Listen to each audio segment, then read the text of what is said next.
Good evening. I'm sitting with my friend Corey Finnie again. Corey, welcome back. Hey, Linda, it's great to see you. Yeah, so we left off. You were telling us about your exit out of Calgary and you went down to the States and were going to start a business down there, but again, miscalculated a little bit about what the labor force looked like, probably also the climate. So Um, here, you have a few months of weather where you can get lots done in the construction industry, but I imagine in California they can go 12 months a year. So that also would impact a lot of business decisions. It's interesting that would have played a role had I been able to get that business off the ground. I Mhm. did a few years later do some construction trucking with another business I'd started.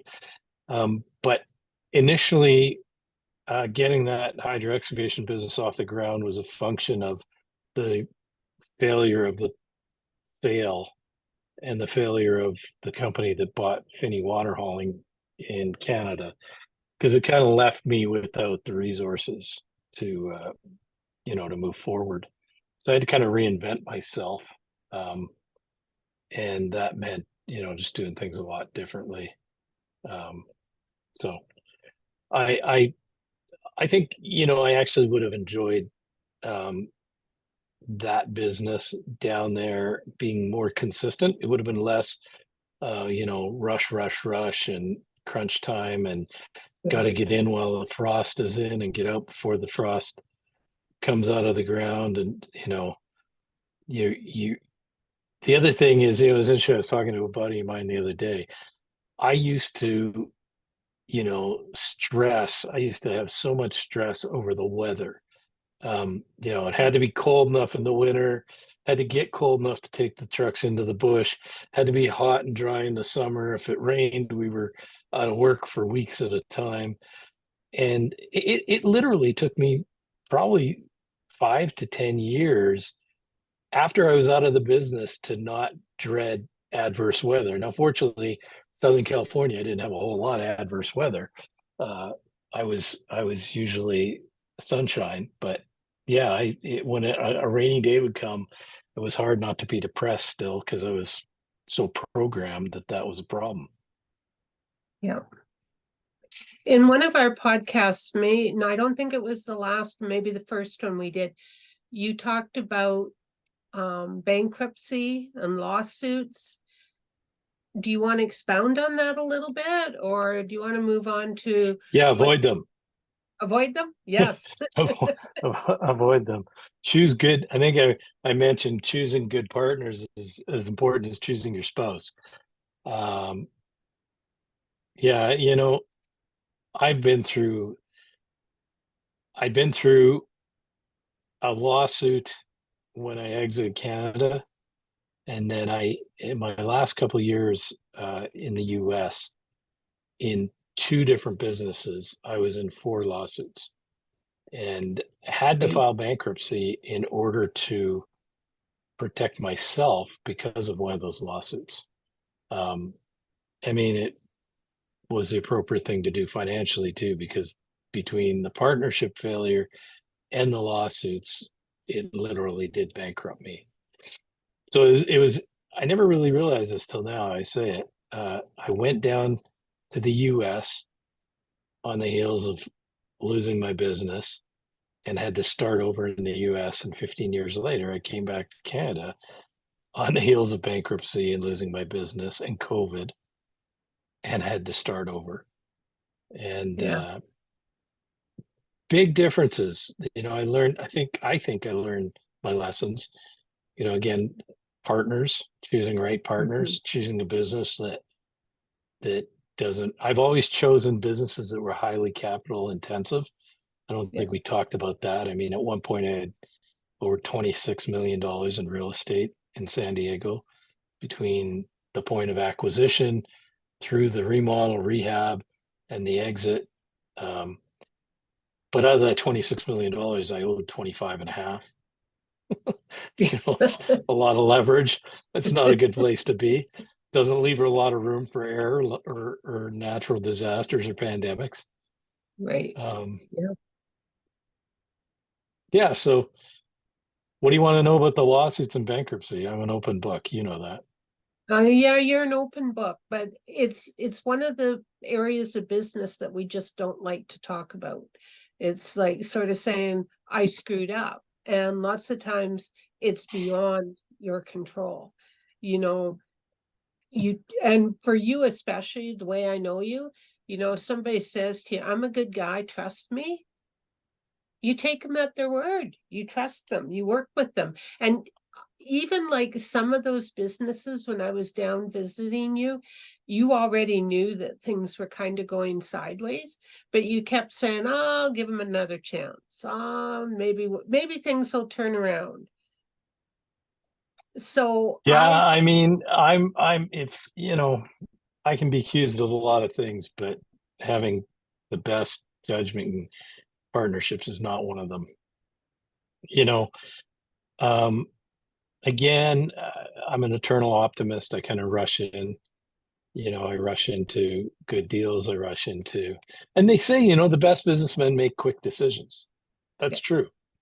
yeah, But you got to make decisions based on facts, not based on what somebody's pitching you. yeah, Um, and so I've learned the hard way. I mean, I'm 54 years old. I've been in business for 35 years.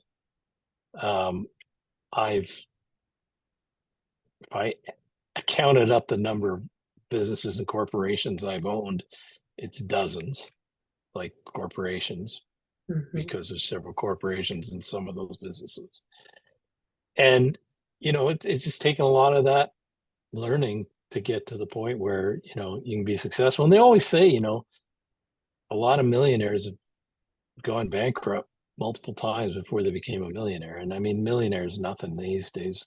Most of the farmers I know are millionaires. That's not even a it's not even a status of any kind any longer. But um, you know, you just keep going. You take what you learn and you keep going. And it's just the way business is. And don't give up. Tenacity.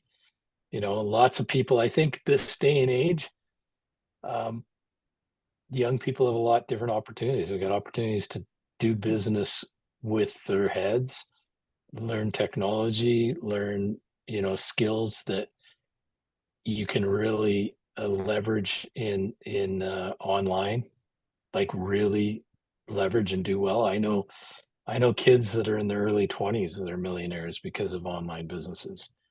And yeah, a lot of us just can't even fathom that. But and in a way, it's kind of like these kids will never really learn what it's like to have to suffer. yeah, Like in my industry now, the solar industry, I've seen millionaires made in months. Like yeah, it's one of the quickest ways to wealth I know of. Um, yeah. yeah, it's I that's think where we're at. what amazes me, Corey, is with the bad luck, with the crooked partners, or like you say, not being intentional enough about what you expected when you went into some deals and partnerships. You're still an entrepreneur. You're not giving up. Like you've spent what 3.5 years trying to build this solar industry now so that it will give you a good living going Yeah, I forward. mean, I don't make a very good employee. I'm unemployable.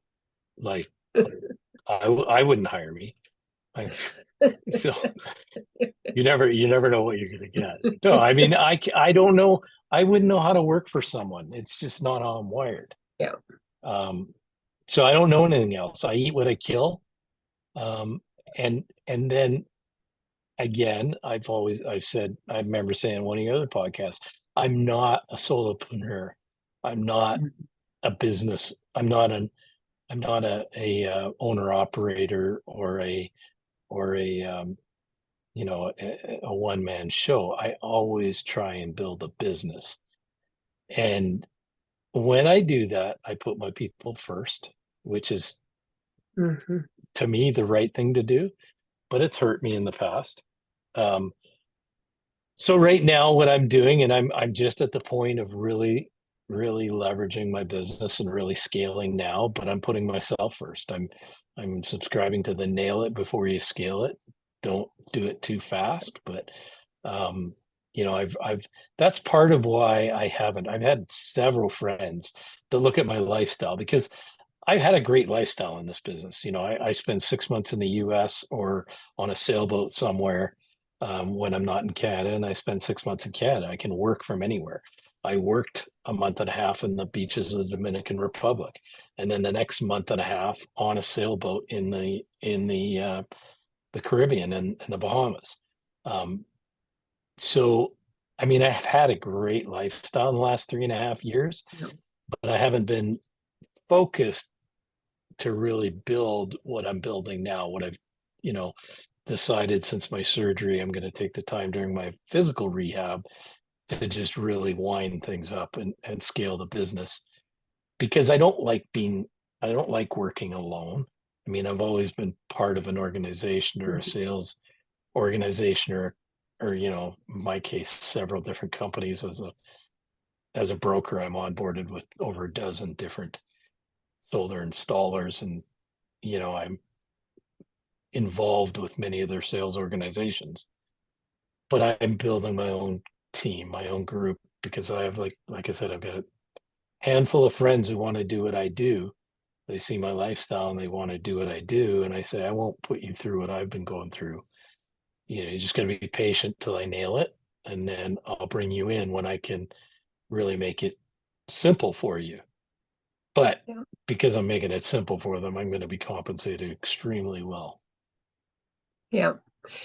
And I find that interesting that some of these people are people that you've been doing business with on and off, probably your whole life or your whole adult life, that, Yeah, you know, when no. One of the guys who wants to work with me, my buddy Joel, 40 years. 40 years September, we've been friends since middle school, that's you know. crazy.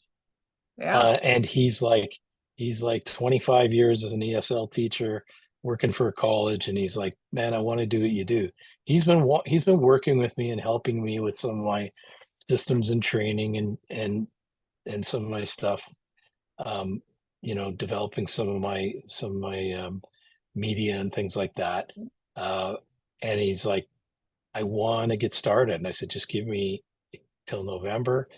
And by 1st November, I'll have appointments on your calendar and I'll have you trained. And after you're done your day job, you can put 3 or 4 hours in doing this. yeah, And he's really excited about it. Another buddy of mine we were roommates in college and we're still great friends. He was my second in command at Finnie water hauling for a few years. We go sailing together. We do lots of things together. And he's like, I just want to get out of the oil patch. He's 12 hours a day, yeah, 3, 4 weeks at a time. He's burned out and he'd be an incredible asset to my team. yeah, So my goal is to find a dozen guys that are like myself, a little more mature, that have been around the block, that can appreciate opportunity and are willing to really work for it.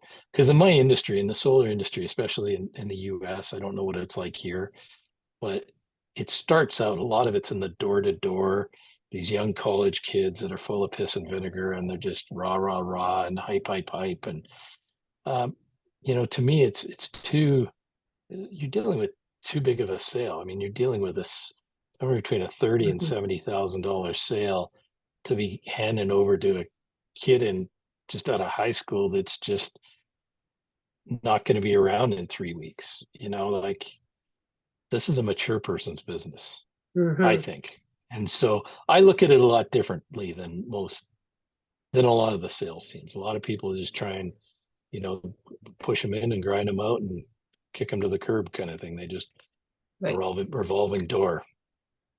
But most people in that industry treat it more as it'll give me a living. but you're treating it more like I'm going to build a business here and I'm going to build a network of people and we're going to do this very intentionally. Yeah, I mean, I've had several colleagues. I mean, a lot of people just start out. I started out of the gate as a business. I did right out of the gate. I started developing relationship with multiple